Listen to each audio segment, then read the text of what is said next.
Cuando hablamos de deportistas mexicanos, compadre, señor Mora, ¿quién les viene primero a la mente? O sea, como el más destacado. Hugo Sánchez. Hugo Sánchez, usted. Para mí sí, Hugo También Sánchez. conocido como Ego Sánchez, ¿no? Ego Sánchez, pero bien merecido, la neta. O sea, Sí, yo creo que también Hugo Sánchez. ¿Sí? si Hugo Sánchez fuera argentino y hubiera nacido en esta época, además le hubiera ido muy bien. Ese es un ¿no? cuento que Se ha vuelto popular, pero es verdad. pero creado por el mismo Hugo Sánchez. Claro, pero Creado por el finalmente, mismo Hugo Sánchez. Creo que sí. ¿Cuántos pichichis tuvo? No. Cinco pichichis, o sea, Mira, a nosotros nos tocó ver a Hugo Sánchez cuando éramos niños.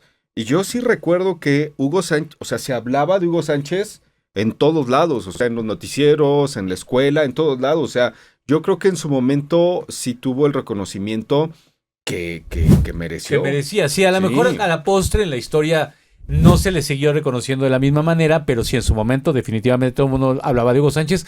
Lo decíamos en otro podcast, ¿no? Además eran los 80, un México diferente, Bueno, y teníamos estos como tres grandes deportistas, mira, ¿no? Hugo Sánchez fue tan importante que Televisa compró los derechos de la Es Liga lo que te iba a Española. decir. O sea, no había forma de ver el fútbol español y Televisa dijo, pues aquí hay una minita de oro Totalmente. y voy a pasarle únicamente los partidos de Hugo Sánchez. Real Claro. Madrid. Del Real. Ahora, también no sé qué tanto le afectó a Hugo Sánchez ese Mundial del 94 para que la historia, la manera en la que se le recuerda sea como Este es más un capítulo bonita, ¿no? interesante. Hay que contextualizar a la gente que nos está viendo. En 1994, la selección mexicana llega a cuartos de final y se va a tiempo extra contra Bulgaria.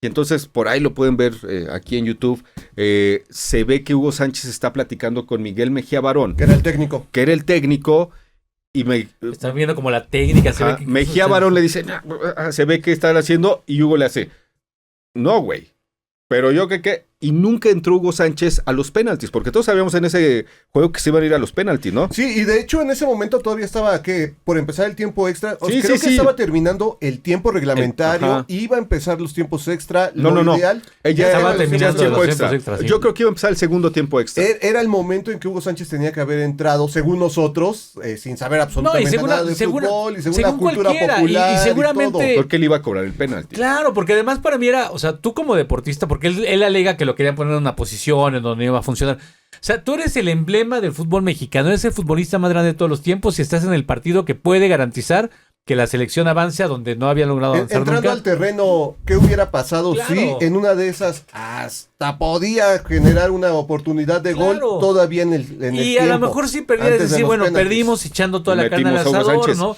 Ahora, lo interesante de ese momento es que durante mucho tiempo se culpó a Mejía Barón de no haber metido a Hugo Sánchez.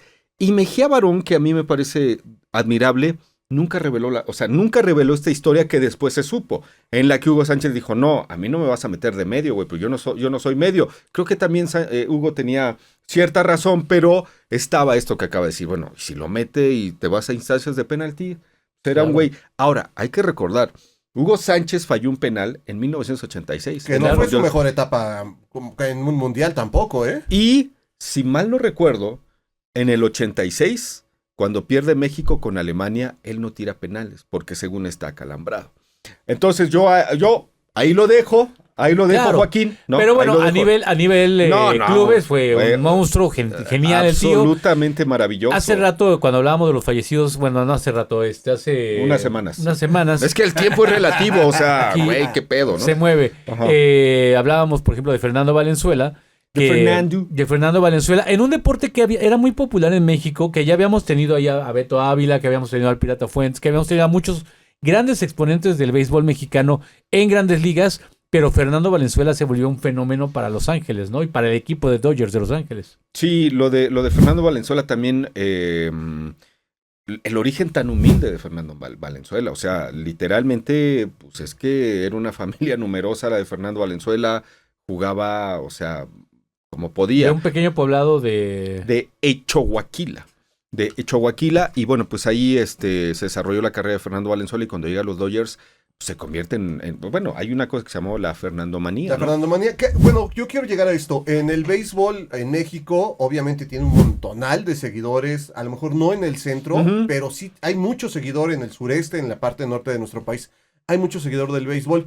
Y cuando se presenta justamente la Fernandomanía, también hubo otros jugadores mexicanos que empezaron a destacar. Yo me acuerdo de Higuera, Teodoro Higuera, que que ya era cuando- como el clásico. Como era los- otro de los pitcher cerveceros de de los Milwaukee. cerveceros de Milwaukee, que ya lo agringaron y era Ted Higuera.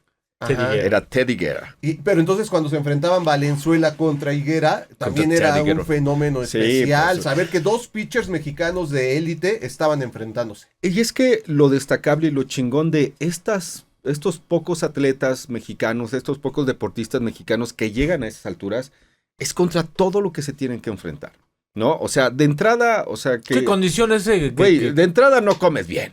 No. O sea, de entrada no es la misma alimentación la de los mexicanos que la de cualquier otro que me digas en otro país, ¿no? Como tampoco es la preparación, porque preparación. no es con seguimiento, como profesional. No, no tú es. te acercas Es amateur. a las instalaciones en México del deporte y son realmente lamentables. Por ejemplo, en el ámbito femenino, además, hemos tenido mujeres que se han destacado en lugares que no te imaginarías, como la arterofilia, ¿no? Con Soraya Jiménez, como el atletismo con Ana Guevara, Ana y Gabriela. con Ana Gabriela El Guevara, taekwondo, y en el taekwondo con Rosario... Rosario Espinosa, Iridia Salazar, que también llegó a conseguir medalla. Y en un deporte que además en su nombre no quiere a las mujeres, que es el golf, tuvimos ni más ni menos que a la número 1 del mundo, ¿no? Y a Paola, esa Longoria también hay que recordar. y a Eva Longoria. Eva Longoria. No, es Eva Paola. Longoria es la actriz. Ya sé. Paola, ¿no? Paola Longoria. Como ven, esto se prepara. Paola O sea, esto se Longoria. prepara. Eva Longoria, que también tiene sangre mexicana.